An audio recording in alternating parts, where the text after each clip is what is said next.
Bonjour à tous et bienvenue dans la vidéo. Un F-35 à 196 millions de dollars détruit par 1,5 litre d'eau. Alors, il y a deux manières de réagir face à ce genre d'informations. La première serait de se moquer. Sacré Hubert, you are so French. Oh, toi aussi. La deuxième, et c'est le choix éditorial de cette chaîne, c'est d'essayer de comprendre comment un avion à 196 millions de dollars a pu être perdu à cause de ça.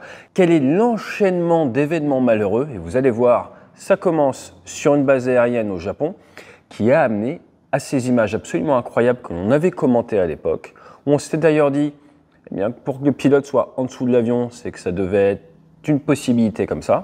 Quoi ça peut faire penser? Ça peut faire penser à une phase où l'avion n'est plus contrôlable, qu'il commence à partir vers le haut, le pilote décide de sortir, se retrouve éjecté sous voile, et là après l'avion continue de monter, perd sa vitesse et redescend. C'est une possibilité. Et dans cette vidéo, on va revenir sur le rapport qui vient tout juste de sortir, qui est extrêmement transparent. Il faut le remarquer, ce n'est pas le cas de tous les rapports et je ne m'attendais pas à une telle transparence et autant d'informations sur le système du F-35 révélé en source ouverte. Et c'est ce que je vous propose de faire dans les prochaines minutes, comprendre ce qui a bien pu se passer, cet enchaînement de faits assez incroyable sur le papier et comment l'avion a cru qu'il était au sol alors qu'il était en vol. Si vous êtes dans l'informatique, ça va vous plaire. Jingle. Et aujourd'hui, nous allons vous parler de notre prochaine expérience, le stage à Fuerteventura qui aura lieu fin janvier de l'année prochaine. Étape finale recherchée, dépassement de soi, leadership, followership. Avec une multitude de mises en situation, nous allons mixer challenge physique, challenge théorique, challenge pratique, avec la participation de toute l'équipe débrief et bien sûr de Pat que vous allez apprendre à aimer. Rendez-vous sur le site web pour en savoir plus. Il y a très peu de classes disponibles.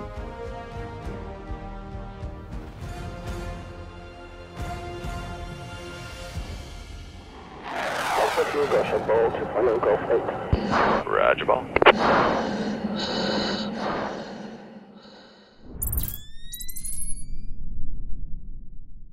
Nous sommes le 28 janvier 2025 en Alaska et ces images ont fait le tour du monde. On y voit ce F-35 qui est en train de décrocher, de s'enfoncer sans aucun contrôle avec son pilote qui est tranquillement sous voile à côté.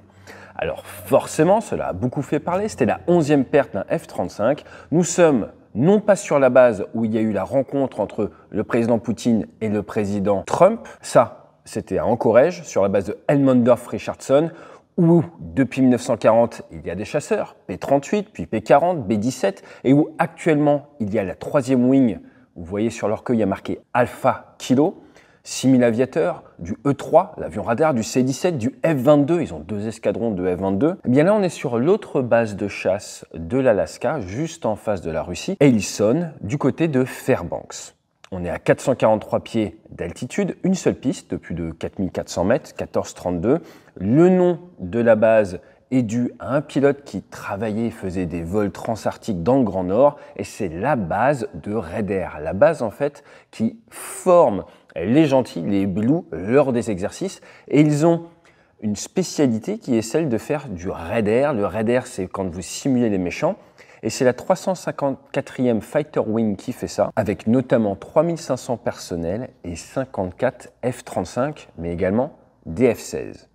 Cette base a également beaucoup fait parler d'elle, car dans quelques mois, elle va accueillir des mini-réacteurs nucléaires, et vous allez voir que pour maintenir en température les alvéoles qui abritent les F-35 à 21 degrés, dans un environnement où au mois de janvier, on peut avoir du 1 degré Fahrenheit, du moins 18 degrés en pleine journée, forcément, il faut beaucoup d'énergie. C'est pas possible.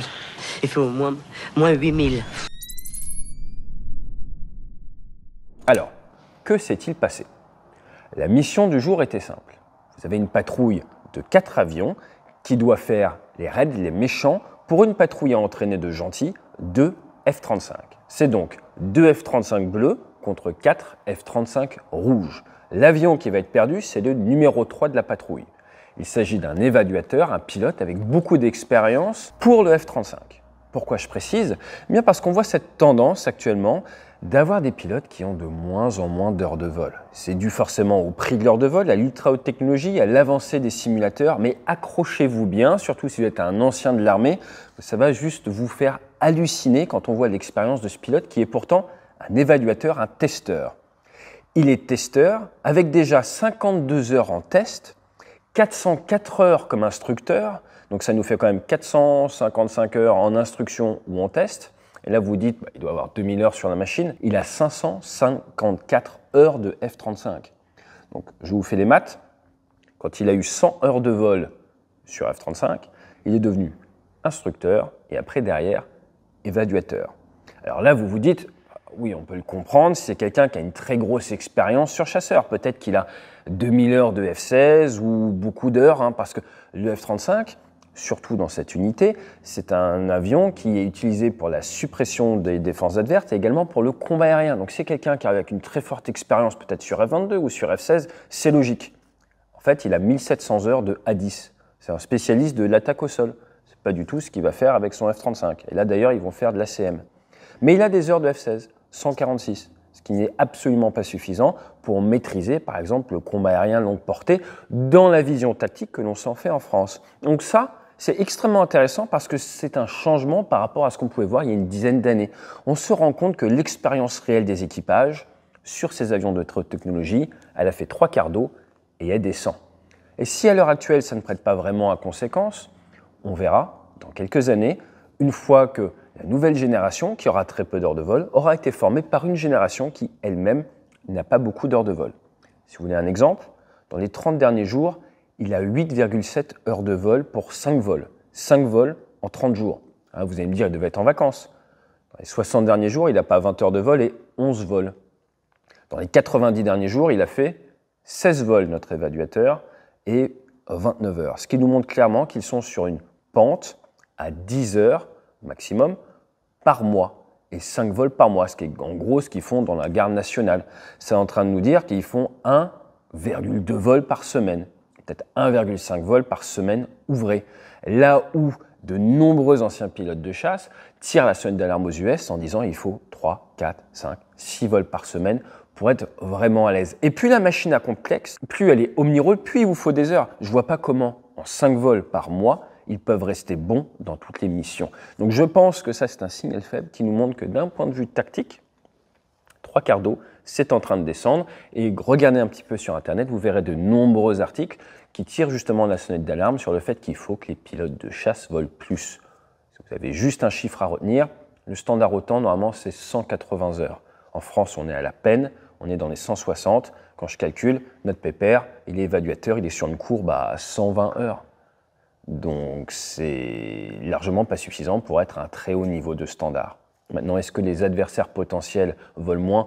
Oui, probablement, mais on est en train de revenir sur des années de doctrine, pour des raisons budgétaires.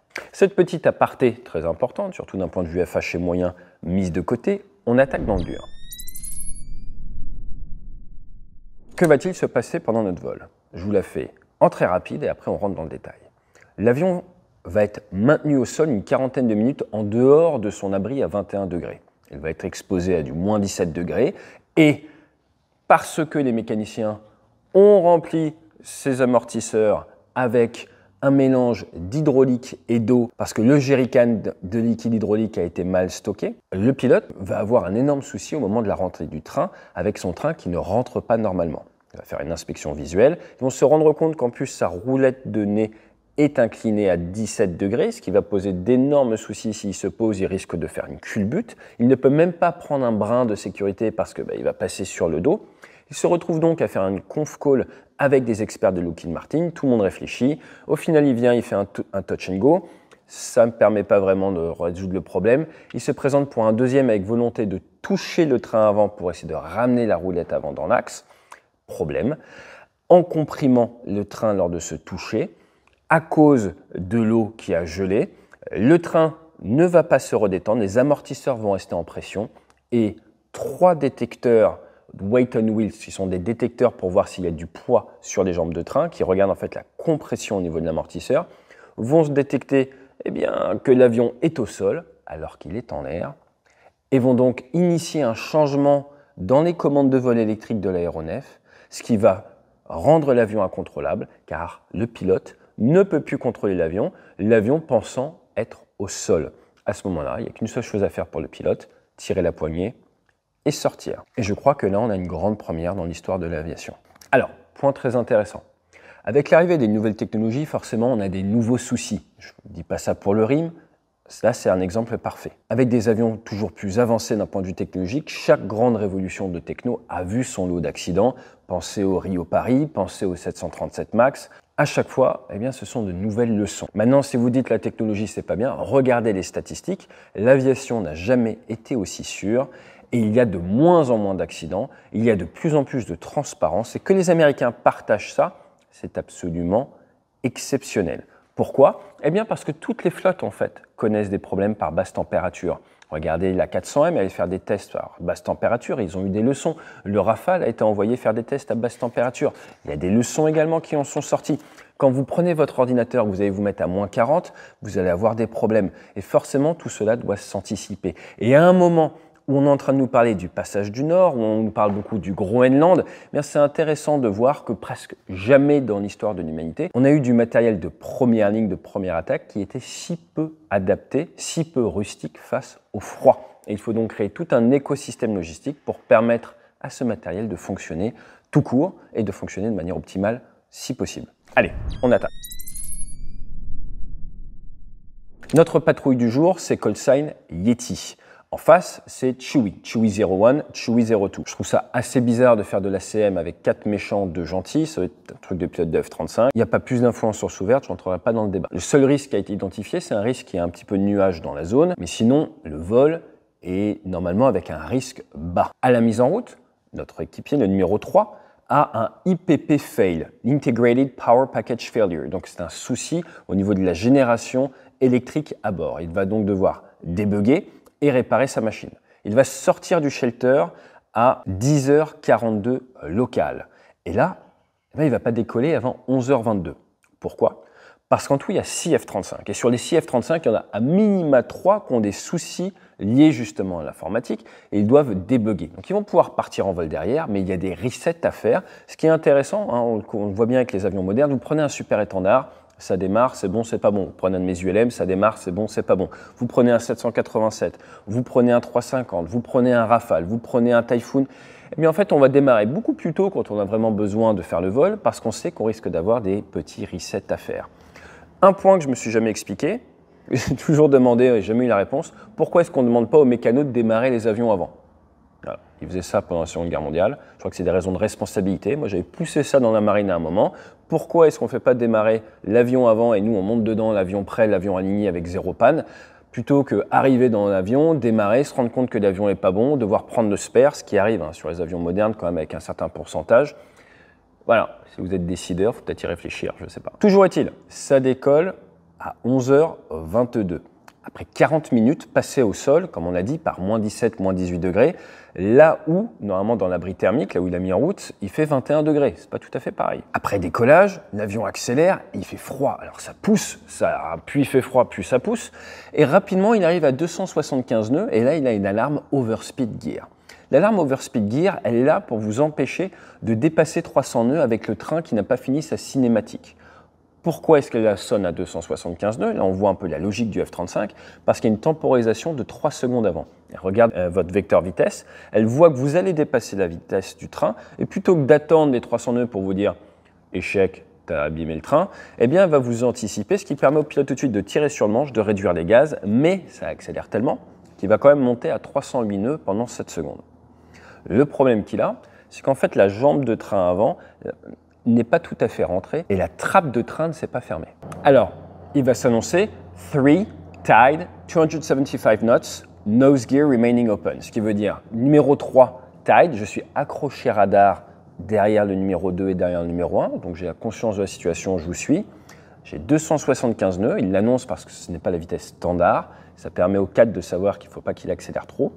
Et après, il explique sa panne, j'ai mon train avant, la porte qui est toujours ouverte. Ils vont donc, et là c'est une autre info source ouverte qu'on découvre dans ce rapport, rejoindre le high key. Le high key, on découvre dans ce rapport que l'UF-35 en panne moteur peut être posé. Il faut être vertical à 9500 pieds. Ils ont une procédure pour pouvoir se poser, ce qu'on appelait l'atterrissage moteur coupé en super étendard. Ce n'est pas possible avec un Rafale. On apprend que le F-35 peut être posé en panne moteur. Il faut juste être vertical 10 000 pieds. Ils vont faire un Battle Damage Check. Donc le fait, le Battle Damage Check, on en fait avec nos ULM pour entraînement, c'est hop là, on passe d'un côté puis de l'autre, on observe que tout se passe bien. Et là, eh bien, il va se rendre compte qu'il y a effectivement la trappe qui est encore un petit peu ouverte. Ils vont sortir la checklist. Autre point intéressant du rapport, ils sortent le EP 260, Gear Retract Fail, donc souci de rétractation du train. Ce qui m'intéresse, c'est le EP 260. EP, c'est pour Emergency Procedure, procédure d'urgence 260. Quand je vous dis qu'il faut beaucoup d'heures de vol sur ces machines pour être à l'aise, je vous laisse imaginer le nombre de procédures de panne qui existent pour ces machines. Prenez un ULM, vous avez grand max 10 pannes. Prenez un vieil avion A707, vous en avez quelques dizaines. Prenez un Dreamliner, prenez un 350, prenez un Rafale, prenez cet aéronef-là, vous en avez beaucoup plus. Ce sont des avions très complexes. Donc là, EP 260, elle vous dit quoi? Elle vous dit en gros de ressortir le train. Donc c'est ce qu'ils vont faire. Entre-temps, il y a une autre panne qui pousse, comme on dit, qui remonte, c'est Nose Wheel Steering Degraded. Le Nose Wheel Steering, c'est la contrôlabilité de la roulette avant qui, normalement, est dirigée par le pilote. Donc ça lui dit qu'il y a un souci au niveau de cette roulette avant et il va faire un reset au niveau des commandes de vol et des calculateurs, ce qu'on appelle un reset FCS Engine. Il appuie dessus et en fait, la panne elle va revenir. Pourquoi elle va revenir? Parce que sa roulette avant, à cause de la glace qui s'est formée, elle est bloquée vers la gauche à 25 degrés. Pourtant, quand il sort le train, toutes les informations qui lui sont données sont bonnes. Ton train est bien sorti verrouillé, mais tu as une dégradation au niveau de la roulette avant et d'après l'inspection visuelle, 25 degrés gauche. À ce moment-là, il y a une procédure, j'en ai déjà parlé sur cette chaîne. Aux États-Unis, vous avez des fabricants qui ont une ligne, une hotline, si vous voulez, et vous appelez et vous pouvez parler en fait à Lockheed Martin. Donc ils font ce qu'ils appellent une conférence hôtel, un conf call, où le pilote de sécurité qui est au sol va appeler les spécialistes de Lockheed Martin. Ils vont être 5 ingénieurs, dont 3 spécialisés dans le train, et ils vont brainstormer, ils vont réfléchir. Pendant ce temps-là, notre F-35 qui vient de décoller est en attente et il va attendre tout en faisant quelques manœuvres à 2,5 G, en mettant également des coups de dérive pour essayer, coups de palonnier pour essayer de créer un peu de vol dissymétrique et remettre dans l'axe sa roulette, mais il n'y arrive pas. Et vous avez également un officier supérieur qui vient se joindre au call. Le problème qu'ils ont initialement, c'est une réflexion autour de la prise d'un brin d'arrêt. Si vous prenez un brin d'arrêt avec votre roulette à 25 degrés, le risque c'est de basculer. Parce qu'au moment où ça va toucher, si vous arrivez avec de l'angle dans le brin d'arrêt, c'est clairement pas une situation d'avenir. Et le gros danger, en fait, c'est d'avoir l'avion qui bascule, qui passe sur le dos. Un pilote de F-18 avait été tué comme ça sur un passage d'eau. Vous ne voulez surtout pas, dans un chasseur, faire la crêpe. Vous vous retrouvez sur le dos comme ça, vous êtes sûr de mourir. Donc après avoir réfléchi à ça, ils se disent, en fait, on ne peut pas faire ça. On ne peut pas prendre le train. On ne peut pas prendre le câble parce qu'il faut le prendre en 3 points et avec les 25 degrés, c'est mort. Ensuite, ils vont se dire, on va faire un touch and go. Le pilote, lui, veut faire un touch and go en touchant avec la roulette avant.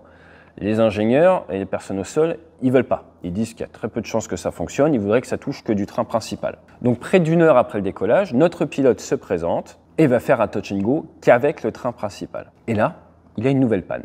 FCS fault, un souci au niveau des commandes de vol. Dans la foulée, il essaye de resetter encore une fois ses commandes de vol, mais voilà, ça revient. FCL fault. Ce qui s'est passé, c'est qu'après le toucher, au niveau du train droit, à cause de l'eau au niveau de l'amortisseur, eh bien l'amortisseur s'est enfoncé, l'eau ayant gelé, vous n'avez plus l'élasticité normale de l'amortisseur et ce dernier est resté comprimé de quelques centimètres, déclenchant le contacteur qui dit en fait qu'il y a du poids sur la jambe. Et là, les commandes de vol se disent « je ne comprends pas ». Certains de mes capteurs de poids sur jambe me disent qu'on est au sol. Il y a 5 capteurs en tout. Au bout de 3 capteurs enfoncés, l'avion passe tout seul en loi de commande de vol sol. Et vous ne pouvez plus le contrôler. Là, on n'en a pas 3, on en a 1 ou 2 seulement d'enfoncés. Donc vous avez une panne. Néanmoins, vous avez des HRC, des Health Reporting Code, donc des codes en fait informatiques qui vous disent, on appelle des lignes de panne. Et donc en vol, le pilote va lire ces 5 lignes de panne et va les expliquer aux personnes au sol qui après vont les passer à Lockheed Martin et ils vont réfléchir à ça. Et là, ils vont faire une grosse erreur. Ils vont faire une grosse erreur parce qu'en avril 2024, Lockheed Martin avait sorti un papier qui disait justement de se méfier de ces contacteurs de sol qui sont connus pour être fragiles. Et si vous avez des contacteurs de sol qui sont enclenchés, se méfier d'un danger, d'un passage justement en loi de commande de vol sol. Alors, on va expliquer un tout petit peu les CLAW, les Control Law, les lois de commande de vol, CLAW. Vous avez 3 modes sur F-35. Vous avez le Power Approach, vous avez le UA, Up and Away, qui est le mode quand tout va bien, en vol, et vous avez le OG, On the Ground. Sur la plupart des avions, vous avez ce genre de contacteur et ça peut poser des soucis. Par exemple, dans un avion de ligne, vous allez avoir du mal, ou non, vous ne pouvez pas passer la reverse, la poussée inversée, si vous n'avez pas vos contacteurs de train. Il y a eu un C-130H qui s'est posé long en Irak, qui est sorti de piste, il n'y a pas eu de mort en 2020, parce qu'en fait, ils sont posés très rapides, ça n'a pas déclenché les contacteurs de train, ils n'ont pas pu avoir d'anti-skid, ils n'ont pas réussi à freiner efficacement. Vous avez de Learjet qui a déjà passé la reverse en vol, ce qui a amené à un crash, et il y avait un souci également au niveau de ce contracteur. Donc c'est un problème connu, mais à ma connaissance, c'est la première fois vraiment qu'un avion est perdu parce qu'il se croit au sol alors qu'il est en vol. Donc après ce premier touch and go, il se représente 30 minutes après, à 48, pour un nouveau touch and go. Là, l'objectif est de venir, de toucher avec la roulette avant et d'espérer comme ça, eh bien, de la raligner un petit peu. Il arrive, à 48,15, il pose le train principal. 3 secondes après, le train avant. La roulette avant passe de 17 à 6 degrés. Dans la foulée, il remet la post-combustion pour repartir. À 24, il est en l'air. À 32, il a encore une panne commande de vol, il fait un reset FCS, il fait un reset des commandes de vol. À 36, il commence à avoir un souci d'oscillation. L'avion n'est plus contrôlable. À 44, après moins de 20 secondes en l'air, à 222 nœuds et 620 pieds d'après Martin Baker, 372 pieds d'après une autre page du rapport, 30 à 40 degrés néo, 38 degrés vers la gauche, sous 3G, le pilote tire sur la poignée d'éjection et se fait sauver par son siège éjectable. L'avion continue de monter jusqu'à 2665 pieds, donc il va monter 2000 pieds au-dessus du pilote et après il va redescendre et s'écraser. Les secours sont sur place en moins d'1 minute. Entre le moment de l'éjection et le posé, le pilote aura mis 47 secondes. L'enquête commence et elle va être intéressante. Lorsqu'il y a opération de maintenance, c'est qu'on met du liquide hydraulique. Ce qu'ils ont utilisé, c'est cette espèce de conteneur. Le problème, c'est que ce conteneur, en termes de traçabilité, ils ne savent pas vraiment où il a traîné. Et même, depuis 2024, il aurait pu dû être utilisé. Ce conteneur a passé plus de 6 semaines dehors, dans des conditions de stockage qui ne sont pas réglementaires, au Japon. Et le problème, c'est qu'au niveau de la pompe, il n'y a pas de téflon. Il y a donc eu infiltration d'eau. Ils ont fini par retrouver le conteneur et se rendre compte que 30% du conteneur était rempli d'eau. Donc quand ils ont utilisé la pompe à liquide hydraulique, qu'ils l'ont mis directement dans les amortisseurs, ils ont pompé un mélange 66% hydraulique, 30% eau. Tout simplement parce qu'ils n'ont pas respecté les procédures qui vont bien et qu'il n'y avait pas une bonne traçabilité au niveau de ce jerrycan de produits hydrauliques. Alors, ce qu'il faut noter, c'est que normalement, dans chaque unité, vous avez un responsable et toutes les procédures autour des matériaux et des liquides dangereux. Mais pour des raisons RH, toujours la RH, eh bien, ce poste n'était pas armé dans cette unité. Et accrochez-vous bien, 9 jours après cet accident, le 6 février 2025, rebelote, un F-35 a décollé et s'est retrouvé avec la jambe de train avant bloquée à 10 degrés gauche. Il s'est mis en attente pendant 40 minutes. Au final, ils se sont posés. Elle est revenue après l'impact à 5 degrés, ce qui était suffisant pour qu'ils puissent contrôler l'avion, poser, pas casser. Et derrière, ils ont pu faire plein de tests et se rendre compte qu'il y avait également de l'eau. Mais ce coup-ci, il y avait de l'eau dans le train avant. Il y avait de l'eau également au niveau du train gauche, mais il n'y en avait pas dans le train droit. Donc heureusement, ils n'ont pas eu de souci de passage avec 3 indicateurs sur 5 qui disent « tu es au sol ». Alors, d'un point de vue facteur humain, les enquêteurs ressortent 3 grandes raisons.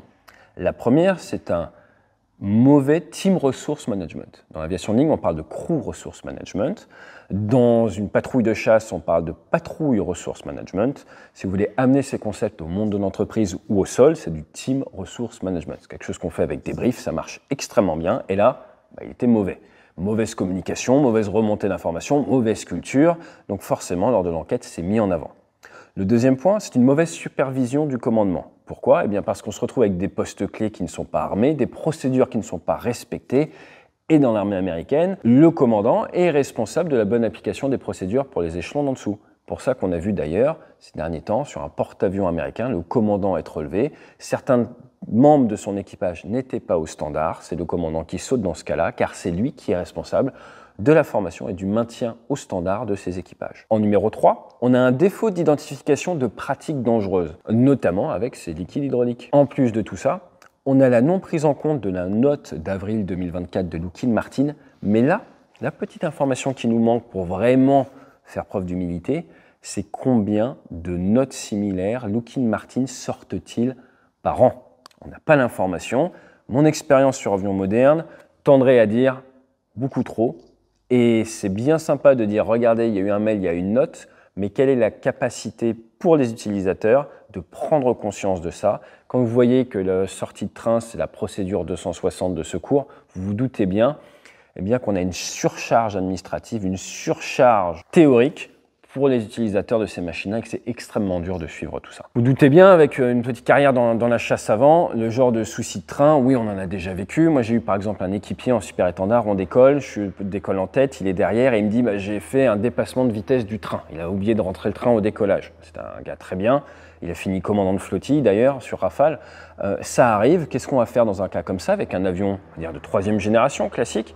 On va monter vertical comme ils ont fait avec le F-35, on va faire une inspection visuelle et ensuite derrière on va se représenter, on va faire poser un peu de précaution et on va voir si on se fait remorquer ou si on roule jusqu'au parking. Si vous voulez vraiment pas prendre de risque, vous dégagez la piste, vous arrêtez, vous demandez au mécano de venir, de remorquer et là normalement ça se passe très bien. Avec un avion classique d'ancienne génération, il n'y a pas de souci parce qu'en fait, il n'y a pas d'ordinateur qui vient contrôler la totale.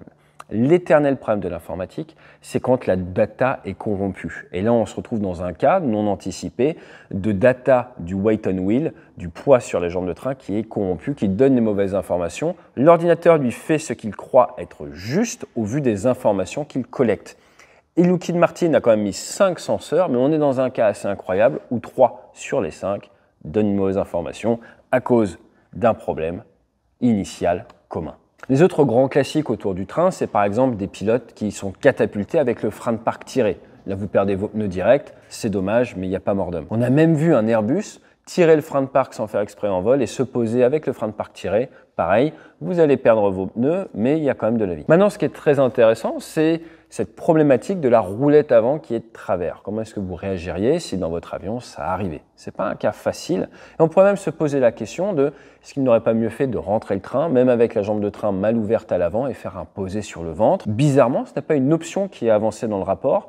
Le rapport nous dit qu'il y avait comme option de faire une éjection contrôlée ou comme option d'essayer de faire un posé complet, mais à aucun moment il n'évoque comme une possibilité celle de rentrer le train et d'essayer de se poser comme ça sur le ventre. En France, sur super étendard, on avait tendance à voler avec les bidons, mais par exemple sur Mirage 2000D, ils volent quasiment toujours avec les bidons, et en cas de poser sur le ventre, ça pose absolument aucun souci, vous changez les bidons, l'avion il repart le lendemain comme en 40. Alors pourquoi ce compte-rendu est si intéressant? Parce qu'on voit en fait qu'en développant de nouvelles technologies, en ayant de nouveaux niveaux d'excellence informatique, on crée de nouveaux problèmes. Et on a toujours tendance à se croire plus intelligent que nos anciens en se disant bah regardez, là on a pensé à tout, on a un super produit. Pourquoi je dis ça? Parce qu'on va doucement mais sûrement vers une automatisation de plus en plus forte dans l'aviation. On nous a longtemps parlé d'avions sans pilote, on nous a longtemps parlé de single pilot operation. Moi ce que je veux que vous reteniez de ces machines-là, c'est la complexité, le nombre de pannes et le nombre d'heures de vol qui descend. Et du coup, quand vous avez une panne, les systèmes sont tellement complexes que même en faisant une visio avec 3 spécialistes du train, avec 5 personnes de Lockheed Martin, un évaluateur, on ne peut pas avoir plus fort en termes d'expérience sur la machine, eh bien on peut quand même passer à côté du piège tellement les machines sont complexes. Et pourtant, ils ont bien géré, ils ont pris le temps, 40 minutes, mais on voit qu'ils sont passés à côté de ce rapport d'avril 2024, du danger principal dans ce cas-là. Alors c'est extrêmement facile quand on est là tranquillement assis et qu'on connaît la fin de l'histoire.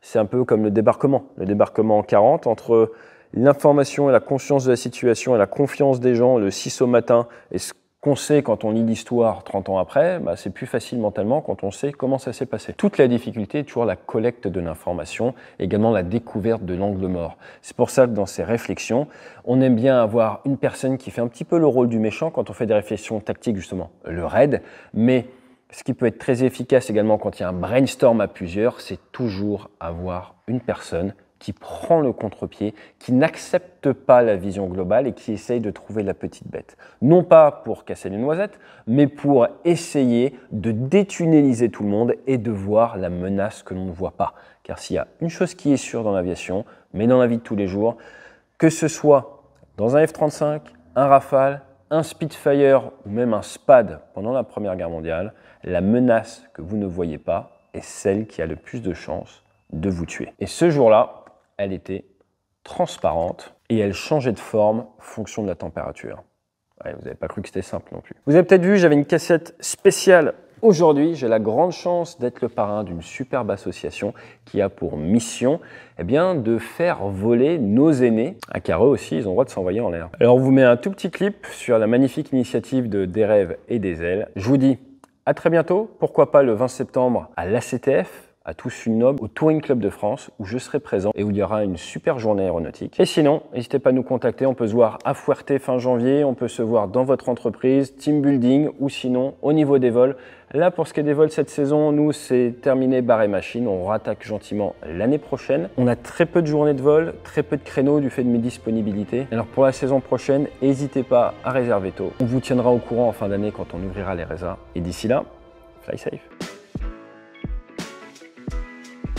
Alors on est là aujourd'hui parce que nous avons décidé, après avoir fait Rêve de gosse depuis 2000, c'est-à-dire à peu près 25 ans, nous avons décidé de prendre du recul par rapport à cette action merveilleuse qu'était Rêve de gosse, qui consistait à faire rêver des gamins cabossés par la vie et la maladie. Et nous avons décidé cette année, avec une poignée d'amis, pilotes et copilotes, de nous orienter vers les seniors parce qu'on s'aperçoit finalement que les seniors, on a tendance à les délaisser et ce sont des gens qui ont besoin qu'on s'occupe d'eux, qui ont besoin eux aussi qu'on leur propose une petite parenthèse de bonheur au travers d'un après-midi récréatif comme celui que nous vivons aujourd'hui. Et nous avons décidé avec ses copains, ses copines de faire un tour de France qui débute à Biscarrosse, qui se terminera à Avignon en passant par Libourne puis Caen.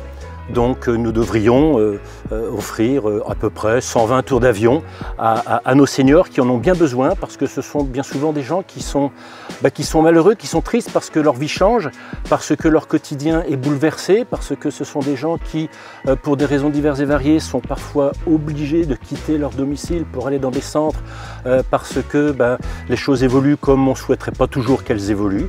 Et puis ce sont des gens qui sont aussi parfois des jeunes veufs et tous ces gens-là méritent qu'on apporte un petit peu d'attention, qu'on les écoute et puis qu'on leur offre aussi un peu de bonheur en leur faisant découvrir leur territoire vu du ciel avec nos avions tout simplement. En fait, tous les copains qui sont autour de moi, on s'est tous connus il y a 25 ans sur Rêve de gosse. Et puis on est parti pour de nouvelles aventures avec un public différent, avec une approche différente et finalement on s'aperçoit que lorsque ces messieurs-dames vont sortir de l'avion et vont vous serrer dans les bras, vont vous remercier, vont avoir des yeux pétillants et là vous vous dites finalement notre mission est accomplie.